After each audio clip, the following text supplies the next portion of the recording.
Hello विद्यार्थियों, the extra education channel में आप सभी का फिर से बहुत बहुत स्वागत है। ये वीडियो 10th क्लास के विद्यार्थियों के लिए बहुत ही इम्पोर्टेंट होने वाली है बिकॉज इसमें 10th क्लास की जो बुक है सोशल साइंस, उसका एक बहुत ही इम्पोर्टेंट चैप्टर है। इस चैप्टर का नाम है भूमंडलीकृत विश्व का बनना, जो हमारे 2022 में जो बोर्ड एग्जाम होने वाले हैं उन सभी के लिए बहुत ही इम्पोर्टेंट है। जैसे कि सीबीएसई का टर्म 2 एग्जाम, एचबीएसई का बोर्ड, आरबीएसई का बोर्ड, यूपी बोर्ड, सभी बोर्ड के लिए इम्पोर्टेंट है। इसीलिए इस वीडियो को पूरा देखना, स्किप नहीं करना है। वीडियो अच्छी लगी तो वीडियो को लाइक करना है, चैनल को सब्सक्राइब करना है, साथ में बेल आइकन घंटी को भी दबाना है। अब इस चैप्टर का जो पहला प्रश्न है वो प्रश्न है वैश्वीकरण क्या है। यह प्रश्न बहुत ही इम्पोर्टेंट प्रश्न है। 100% ये प्रश्न बोर्ड एग्जाम में देखने को जरूर मिल सकता है क्योंकि बहुत इम्पोर्टेंट प्रश्न है। इसका उत्तर है ऐसी प्रक्रिया जिसमें विश्व अर्थव्यवस्थाएं एक दूसरे के घनिष्ठ संपर्क में आती हैं। यानी ऐसी प्रक्रिया जिसमें जो विश्व की जो अर्थव्यवस्थाएं होती हैं एक दूसरे के घनिष्ठ संपर्क में आती है, उसे ही वैश्वीकरण कहते हैं। ठीक है, यह प्रश्न बहुत ही इंपॉर्टेंट प्रश्न। उसके बाद नेक्स्ट प्रश्न है, जो सेकंड प्रश्न है, उस प्रश्न पर हम चलते हैं और वह प्रश्न है वैश्वीकरण का इतिहास कितने साल पुराना है। वेरी इंपॉर्टेंट प्रश्न ये भी। तो इसका उत्तर है 50 वर्ष साल पुराना है वैश्वीकरण का इतिहास। उसके बाद जो थर्ड प्रश्न, वह प्रश्न इस प्रकार, कौन सा खाद्य पदार्थ चीन से पश्चिमी देशों में पहुंचा। यानी ऐसा कौन सा खाद्य पदार्थ है जो चीन देश से लेकर जो पश्चिमी देश है वहां जाकर पहुंचा। तो इसका उत्तर है नूडल्स। क्या है? नूडल्स इसका सही उत्तर है। उसके बाद नेक्स्ट प्रश्न है, वह प्रश्न भी बहुत ही इंपॉर्टेंट प्रश्न है। 16वीं सदी के बाद कौन सा महाद्वीप विश्व व्यापार का प्रमुख केंद्र बन गया था। इंपॉर्टेंट प्रश्न। तो इसका उत्तर है यूरोप महाद्वीप। कौन सा महाद्वीप था जो 16वीं सदी में विश्व व्यापार का प्रमुख केंद्र बन गया था? तो वो था यूरोप महाद्वीप था। ठीक है ना, क्लियर है ना यहाँ तक। उसके बाद जो नेक्स्ट प्रश्न है, कॉर्न लॉ क्या था।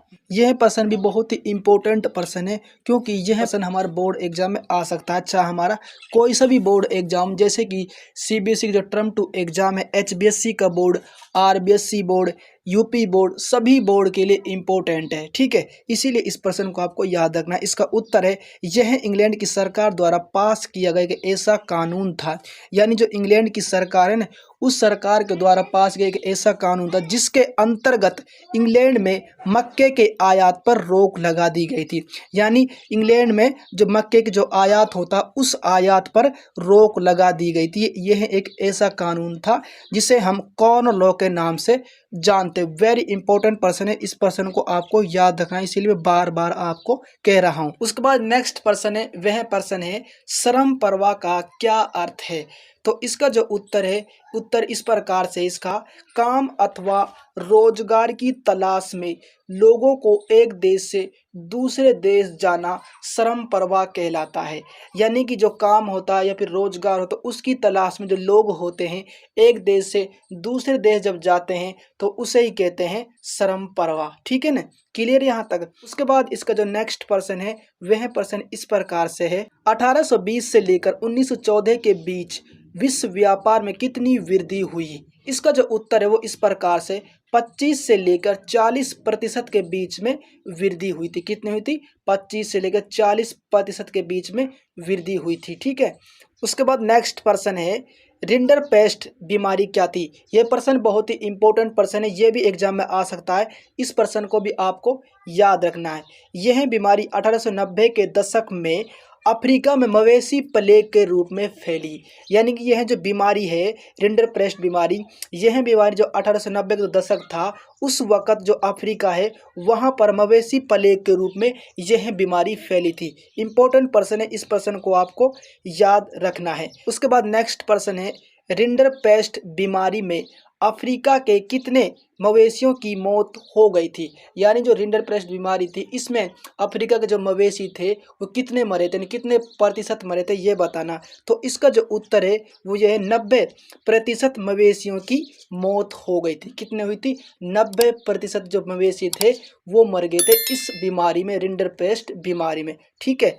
उसके बाद जो नेक्स्ट प्रश्न है, भारत से किस देश को अफीम का निर्यात किया जाता था। तो इसका जो उत्तर है वो है चीन। क्या है, चीन को। ठीक है, इसका सही उत्तर हो जाएगा। उसके बाद नेक्स्ट प्रश्न, प्रथम विश्व युद्ध कब से कब तक लड़ा गया था? वेरी इंपॉर्टेंट प्रश्न है, ये प्रश्न भी बोर्ड एग्जाम में आ सकता है। इसका उत्तर 1914 से लेकर 1918 तक यह युद्ध लड़ा गया था। प्रथम विश्व युद्ध कब से कब तक लड़ा गया था? 1914 से लेकर 1918 तक लड़ा गया था प्रथम विश्व युद्ध। इस युद्ध को आपको याद रखना है। उसके बाद नेक्स्ट प्रश्न है, प्रथम विश्व युद्ध में कितने लोग मारे गए थे? ये भी इंपॉर्टेंट है। तो इसका उत्तर है 90 लाख से लोग ज्यादा मारे गए थे। प्रथम विश्व युद्ध में कितने लोग मारे गए थे? यानी कि 90 लाख से भी ज्यादा लोग मारे गए थे प्रथम विश्व युद्ध में। उसके बाद जो नेक्स्ट प्रश्न है वह प्रश्न है, विश्व में महामंदी का दौर कब से कब तक रहा था? यानी जो विश्व में जो महामंदी का दौर कब से कब तक रहा था? तो इसका जो उत्तर है वह उत्तर इस प्रकार से 1929 से लेकर 1933 तक रहा था विश्व में महामंदी का दौर। उसके बाद नेक्स्ट प्रश्न है वह प्रश्न इस प्रकार से है, 1923 में दुनिया का सबसे बड़ा कर्जदाता देश कौन सा था? तो इसका उत्तर है अमेरिका। कौन सा देश था? अमेरिका था 1923 में दुनिया का सबसे बड़ा कर्जदाता देश। ठीक है ना। उसके बाद इसका जो नेक्स्ट प्रश्न है वह प्रश्न इस प्रकार से है, भारत में महामंदी का सबसे अधिक असर किस वर्ग पर पड़ा? तो इसका उत्तर है काश्तकारों पर। किस पर? काश्तकारों पर। उसके बाद नेक्स्ट प्रश्न है वह प्रश्न इस प्रकार से, भारत में महामंदी कब अपने चरम पर थी? वेरी इंपॉर्टेंट है। तो इसका जो उत्तर है वो उत्तर इस प्रकार से है, सन 1931 में भारत में महामंदी चरम पर थी। उसके बाद नेक्स्ट प्रश्न है, द्वितीय विश्व युद्ध कब से कब तक लड़ा गया था? इंपॉर्टेंट प्रश्न है ये। तो इसका उत्तर यह है, युद्ध 1939 से लेकर 1945 तक लड़ा गया था। कब लड़ा गया? तो 1939 से लेकर 1945 तक लड़ा गया था। और इस युद्ध में लगभग 6 करोड़ लोग मारे गए थे। कितने लोग मारे गए थे? 6 करोड़ लोग। ये इंपॉर्टेंट प्रश्न है। उसके बाद नेक्स्ट प्रश्न है वह प्रश्न भी बहुत ही इंपॉर्टेंट है, ब्रेटन वुड्स व्यवस्था का निर्माण क्यों किया गया था? ये प्रश्न भी बहुत ही इंपॉर्टेंट प्रश्न है, इसीलिए मैं आपको बार बार बता रहा हूँ इस चैप्टर के सारे प्रश्न इंपॉर्टेंट है। तो इसका उत्तर, व्यवस्था का निर्माण औद्योगिक विश्व में आर्थिक स्थिरता और पूर्ण रोजगार बनाए रखने के लिए किया गया था। यानी कि जो ब्रेटन वुड्स जो व्यवस्था थी, इसका मतलब यही था कि औद्योगिक विश्व में जो आर्थिक स्थिरता है, जो पूर्ण रोजगार, उनको बनाए रखना। और इसकी स्थापना 1944 में की गई थी। अगर यहाँ तक आपको थोड़ी सी वीडियो अच्छी लगी तो प्लीज़ आपसे रिक्वेस्ट कर रहा हूँ, वीडियो को लाइक करना है, चैनल को सब्सक्राइब करना, साथ में बेल आइकन जो घंटे उस घंटे को भी आपको दबाना है। उसके बाद इसका जो नेक्स्ट प्रश्न है वह प्रश्न इस प्रकार है, IMF का पूरा नाम क्या है? वेरी इंपॉर्टेंट प्रश्न है, ये प्रश्न भी एग्जाम में आ सकता है। तो इसका उत्तर है अंतर्राष्ट्रीय मुद्रा कोष। यानी IMF का पूरा नाम है अंतर्राष्ट्रीय मुद्रा कोष। उसके बाद नेक्स्ट प्रश्न है वह प्रश्न इस प्रकार से, IMF और विश्व बैंक की स्थापना कब हुई? तो इसका उत्तर है सन 1947 में। कब हुई थी? सन 1947 में हुई थी IMF यानी विश्व बैंक की स्थापना। उसके बाद नेक्स्ट प्रश्न है, G77 क्या है? वेरी इंपॉर्टेंट प्रश्न है। इसका उत्तर है यह विश्व के 77 विकासशील देशों का एक संगठन था। यानी जो G77 है यह विश्व के जो 77 विकासशील देश है उनका एक संगठन था, यानी उनका एक ग्रुप था। ठीक है, यह था G77। उसके बाद नेक्स्ट प्रश्न है, चीन विश्व अर्थव्यवस्था से अलग कब हो गया? तो इसका जो उत्तर है वह इस प्रकार से, 1949 क्रांति के बाद, यानी जो चीन देश है वह विश्व अर्थव्यवस्था से अलग हो गया था। कब हुआ था? 1949 क्रांति के बाद। ठीक है। उसके बाद नेक्स्ट प्रश्न है, यह प्रश्न इंपॉर्टेंट प्रश्न है, बेगार का क्या अर्थ है? इसका उत्तर इस प्रकार से है, किसी व्यक्ति से बिना वेतन दिए बलपूर्वक काम करवाना बेगार कहलाता है। यानी कोई व्यक्ति है उसे बिना पैसा दिए ही उससे बलपूर्वक काम, यानी कि जो कठिन का जो काम होता, बलपूर्वक काम होता, उसको करवाना, ये बेगार कहलाता। ना उसको पैसे दे रहे हैं और बल्कि बलपूर्वक उस पर काम भी करवा रहे हैं, यह सब क्या कहलाता है? बेगार कहलाता है। वेरी इंपॉर्टेंट प्रश्न है। उसके बाद इसका जो नेक्स्ट प्रश्न है उस प्रश्न पे हम चलते हैं। यह प्रश्न इस प्रकार से है, यानी कि भूमंडलीकरण प्रक्रिया के विभिन्न अंग कौन कौन से हैं?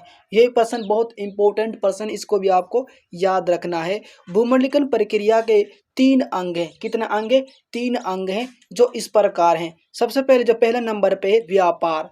कौन सा है? व्यापार। एक अंग तो इसका ये है। दूसरे नंबर पे काम की तलाश में लोगों का एक जगह से दूसरी जगह जाना, यह इसका दूसरा अंग है भूमंडलीकरण प्रक्रिया का। उसके बाद जो तीसरा जो अंग वो इस प्रकार से पूंजी तथा बहुत सारी चीज़ों की वैश्विक आवाजाही, ये इसका तीसरा अंग है। यानी कि इसके तीन अंग कौन कौन से, एक तो व्यापार, दूसरा काम की तलाश में लोगों का एक जगह से दूसरी जगह जाना, और तीसरा पूंजी तथा बहुत सारी चीज़ों की वैश्विक आवाजाही, ये इसका तीन अंग है। उसके बाद नेक्स्ट पर्सन है सिल्क रूट क्या है, वेरी इंपॉर्टेंट पर्सन है। इस पर्सन को भी आपको याद रखना है क्योंकि ये हमारे बोर्ड एग्जाम में जरूर आ सकता है, ठीक है ना। इसका उत्तर है वो इस प्रकार से है, वे जल और थल मार्ग जिनका प्रयोग आधुनिक काल से पहले चीन से रेशम का व्यापार करने के लिए किया जाता था। यानी सिल्क रूट वह रूट होता है जल और थल मार्ग जिनका प्रयोग, यानी कहने का मतलब यह है कि भाई जो जल मार्ग होता है यानी जो समुद्र के द्वारा जो मार्ग जाता है एक तो वो, उसके बाद है थल मार्ग यानी जो भूमि पर जो मार्ग जाता है वह मार्ग। यह दोनों मार्ग आधुनिक काल से पहले रेशम का व्यापार करने के लिए इन रास्तों का प्रयोग किया जाता है, यानी इन मार्गों का प्रयोग किया जाता था। यही था सिल्क रूट। उसके बाद जो नेक्स्ट पर्सन है वह पर्सन इस प्रकार से, अमेरिका की खोज कब और किसने की थी, वेरी वेरी इंपॉर्टेंट पर्सन है ये भी। और लेकिन इसका जो राइट आंसर वो कमेंट्स बॉक्स में तुम्हें बताना है। देखते हैं कितनों का राइट आंसर ठीक आएगा, कितनों का गलत, ठीक है। वीडियो अच्छी लगी तो वीडियो को लाइक करना है, चैनल को करना है सब्सक्राइब, साथ में जो ऑल नोटिफिकेशन वाली जो घंटी उस घंटी को भी दबाना है, ठीक है।